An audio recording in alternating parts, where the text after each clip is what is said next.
So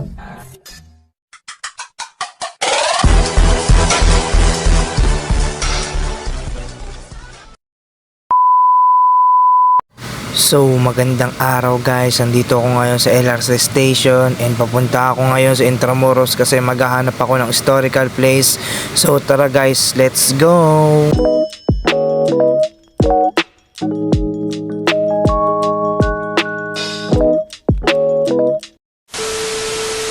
So guys, nakababa na ako sa Recto Station at on the way na sa Intramuros guys. At ang daming tao pala dito sa Recto. At by the way, kasama ko pala ang aking mga makukulit kong classmate.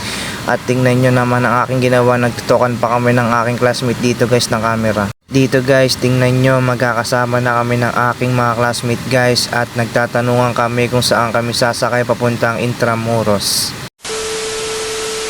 So dinami-dami naming mga sinabi at nandito na kami ngayon sa Intramuros guys na aking mga kaklase. Tara, samahan nyo kami. Let's go! So ayun na nga guys, naglalakad na kami papunta sa sikat na simbahan dito sa Intramuros, ang Manila Cathedral. At samahan nyo ako tuklasin ang simbahan na tinatawag na Manila Cathedral. Tara guys, samahan nyo ako. Let's go! At nandito na kami sa Manila Cathedral guys at ipapaliwanag ko ang history ng Manila Cathedral. Tara, samahan niyo ako. Let's go! Manila Cathedral is actually the 8th cathedral to have been built on this site. The earlier ones having been destroyed by earthquake, fire, or war, including an almost complete destruction during the Second World War. So guys, tapos na kami sa Manila Cathedral. Papunta na kami sa pangalawa naming destinasyon. Ito ang Port Santiago. Tara, samahan nyo kami. Let's go!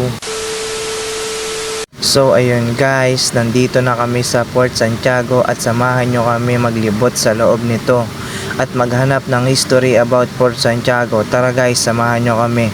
Let's go!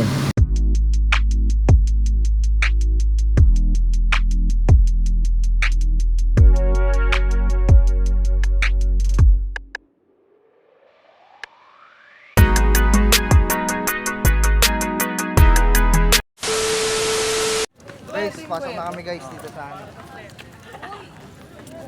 Sulaiman Theater. So guys, nandito kami ngayon sa Sulaiman Theater.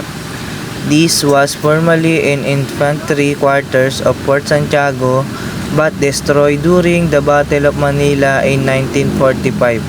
It was renovated in 1967 by national artist for agriculture Leonardo Locsin and turned into an open-air theater for the use of the Philippines Educational Theater Association or PETA.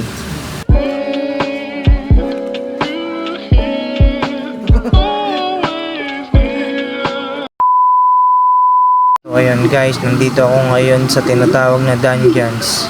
Tara, pasukin natin at alamin ang history nito. Let's go!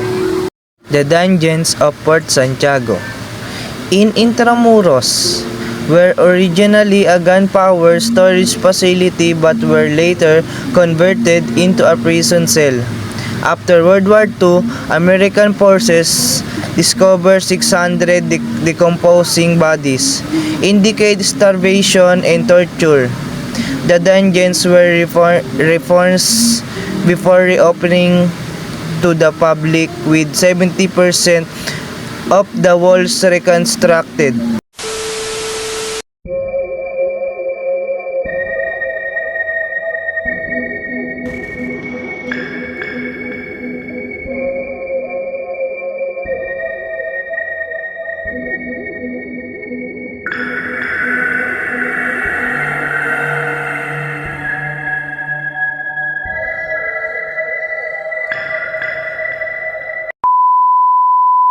For my the last vlog is I Make History Fortress.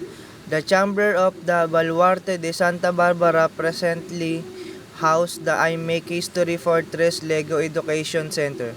Visitor could look at Lego models of lost landmark in Intramuros as well as miniatures of other places of interest in the Philippines.